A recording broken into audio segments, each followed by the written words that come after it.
Hey there, Big Anklevich here, podcaster, author, and toy enthusiast. I know I did this before, but I gotta do it again. It's Halloween time.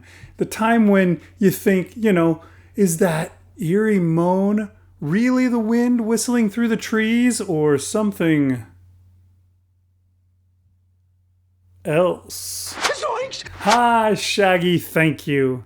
There we go, this time it was completely appropriate. Now, since it's Halloween time, I could think of nothing more fitting than to do a show about those meddling kids. Only this time, something's a little different. Let's check it out here on Big Anklevich on Toys. Pretty Mary Sunlight, she's alright with me. First of all, I just wanted to say that today's video is not for kids. Now, my channel may have the word toys in its title, and I may be doing a show about Scooby Doo, but today we're going to take it to a much darker place than Scooby and Shaggy usually go. So, kids ought to skip it, okay? Now that we got that out of the way, I did a video several months ago about New York Toy Fair and what stuff they announced that got me excited. Let's take a look at one of the things that caught my eye. I've been considering getting some of those really great NECA figures of Jason, Freddy, and Pennywise, but NECA showed us these guys at Toy Fair. They're Toony Terrors, and I like them. They're cute, though. Are they scary enough? Does it matter? I mean, I don't want to go too dark, like this Pennywise. I've got a 7-year-old kid that I'd prefer not to have nightmares because of my toys. Funny comment, considering I'm taking Scoob and Shag to the dark side. Anyway, I really was pretty captivated by those Toony Terrors. I was really thinking about picking myself up Jason, maybe Freddy too, and maybe even the 2017 Pennywise as well. I just really like that Toony look they had. I loved the idea of taking something legitimately terrifying like a supernaturally monstrous creature that slaughtered dozens of kids at Camp Crystal Lake, and turning it all cute and harmless looking, as if it were just another one of those Scooby-Doo bad guys that always turn out to be Old Man Witherspoon, who is just trying to keep everyone afraid of going to the old abandoned amusement park. Did you just say the old abandoned amusement park? Yes, the old abandoned amusement park. Because he discovered an oil deposit under the land and wants to buy it for cheap. I remember a few years ago when they put out a bunch of Scooby-Doo figures, and I considered buying them, mostly because I loved the monsters that the 2 packs included, but I never did. If only I had, it would have been perfect. I could have posed Jason and Freddy with Daphne and Fred. Ah well, I guess my wallet would thank me for not draining it when the Toony Terrors finally hit the stores near me. But in the end, it didn't seem to matter, because Toony Terrors appeared to have skipped the stores near me. Even if I did have some Scooby-Doo figures to pose with them, I was never going to see any Toony Terrors. They announced Wave 2 of the Toony Terrors series at San Diego Comic-Con in July, and I was like, wait, what about Wave 1? I never even saw Wave 1. Then everything changed. I was in my local Walmart when some new toys appeared on the shelves. It looks like it's Scooby-Doo's 50th anniversary this year, and they're putting out a bunch of new toys to commemorate the occasion. And by new, I mean the same toys as a few years ago, just re-released, basically. 5 2-packs, each one with a character from the Scooby Gang, along with a monster from the show. There's 2 different versions of Scooby as well, a normal one and a scared one whose eyes bug out when you press the button. The 2-packs sell for $6, which seems like a screaming hot deal for 2 figures. If you want Fred, you gotta get the Mystery Machine as well, because that's the only way to acquire him. The Mystery Machine is selling for about $20 right now. Although, the other day I saw this display of them at my local Walmart, and I know that there's no way they'll ever sell all of those, or even half of those. So soon enough, it'll be available on drastic clearance prices. With Scooby-Doo figures available, I was gonna have to get some if the Toony Terrors ever showed up at a store near me. The whole thing had to be a set, however. I didn't want one without the other, so I didn't buy anything yet. And most likely I missed the Toony Terrors anyways. They wouldn't be talking about Wave 2 if Wave 1 hadn't already come out and flown off the shelves so fast that a guy like me never even saw them. I was misinformed, however, because a short while later, when I went to Target, I found Wave 1 of the Toony Terrors in the NECA section of the store. They looked great, and now I couldn't talk myself out of them. I decided I'd start with Jason and maybe get the others depending on whether I could find room on my shelf for more. I also picked up the Scooby Gang.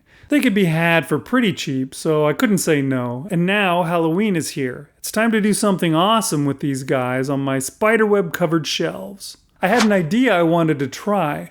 I was going to have fun with the colliding of these two universes. Scooby-Doo was child-friendly, and the monsters were never actually dangerous, no matter how many times Shaggy was moved to scream. The Friday the 13th movies, of course, were not child-friendly at all. Jason massacred all those teenagers and was as unstoppable as the Terminator. If the two worlds collided, it wouldn't be good, I don't think. I was going to need some supplies.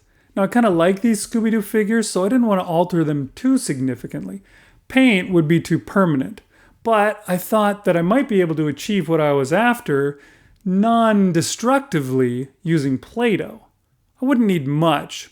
I would need a lot of red and maybe a couple other colors. At Walmart, they had little tubs of Play-Doh for 50 cents a piece, but the colors on the lids made it look like they were going to be awful fluorescent colors. I got several colors anyways, figuring maybe I could mix them together to create the colors I needed. Turns out I was fine though, only the packaging was fluorescent. When I opened the jars up, I found regular old red, blue, and purple inside. Now it was time for the massacre. Fred was always splitting the gang up. Let's split up and look for clues. Let's split up and look for more clues. So we better split up and look for clues. So I decided that I would have my display be what would happen if Shaggy and Scooby went off together in one direction. Every time we split up, it's like I'm stuck with you. And they ran into the garden variety Hanna-Barbera Headless Horseman and Black Knight. Meanwhile, Fred and Daphne and Velma ran into the very non-garden variety Paramount Pictures Jason Voorhees. As you might guess, Jason would totally slaughter those three. Especially Fred and Daphne. I mean, once I got old enough, I assumed that Fred and Daphne were always splitting off from Velma, Shaggy, and Scooby so they could go off, be alone, and do that thing that would remove their plot armor in a movie like Friday the 13th. There are certain rules that one must abide by in order to successfully survive a horror movie. For instance, number 1, you can never have sex. Maybe I'm wrong. Maybe I just have a dirty mind, and they never did any funny stuff off camera when they went off by themselves. But considering how many times they went off by themselves, they would be totally dead meat if Jason found them. We'll split up. I'll take the girls this way. Yeah, I know, and Scooby and me'll go the other way. Velma too, for that matter. I mean, it was hippy-dippy free love time back then, after all. What a bunch of hippy-dippy baloney. So I needed to make a massacre. Fred and Daphne and Velma have all been dispatched in horrifying fashion. Now, I really wanted to do some beheadings and some other grisly dismemberments, but to do that, I'd have to break my toys, and I didn't want to do that, so I went a little bit more tame. Instead, I grabbed a wad of red Play-Doh, rolled it out as flat as a pancake, and voila! A pool of blood. Lay Velma face down in an unnatural-looking position, and you've got the aftermath of Velma meeting Jason. Jankies! Another pancake of red, and Daphne is face down in her own pool of blood. Now it's time for Fred. Now, face down in a pool of blood is okay for 2 of 3, but I can't do it for everyone, so I gotta try something else for Fred. Gee whiz, gang. Looks like the killer gutted the victim, strangled him with his own intestines, and then dumped the body in the river. Yeah, I like that idea, Fred. Let's see if I can make an evisceration out of Play-Doh. Need another pool of blood to begin with, so I'll make one of those. Now I need some entrails. I thought maybe some blue Play-Doh for one intestine and perhaps some purple for another. I rolled out the Play-Doh into a tube shape and then folded it back and forth to give us that intestine-y look. Attach it to the blood splatter on his stomach, and get to work on some more guts. Purple this time, roll out the tube, fold it back and forth, and attach it next to the other one. That looks both grisly and bright and cheery, with some nice bright colors. You're right, Scoob. We're dealing with one sick son of a bitch. A little red squished onto Jason's knife gives us the look we need for that. Now to finish it up, Shaggy and Scooby can run into Fred, Daphne, and Velma in a comical way. So Scooby and Shaggy are being chased by the Headless Horseman in the Black Knight. They're running to Fred, Daphne, and Velma for help when they find them butchered all over the ground beside the Mystery Machine, and Jason is standing over them with a bloody machete. The Headless Horseman at the Black Knight ain't down with that. Nope, nope, nope, so much nope. They're hightailing it out of there. And I can push the button on Scooby's neck so his eyes bug out with fright. Good stuff, eh? Oh, and since they came in the 2-packs, I set up the Frankenstein's monster and Wolfman figures that came with Velma and Daphne on the shelf as well. I love them. I think they're so fun.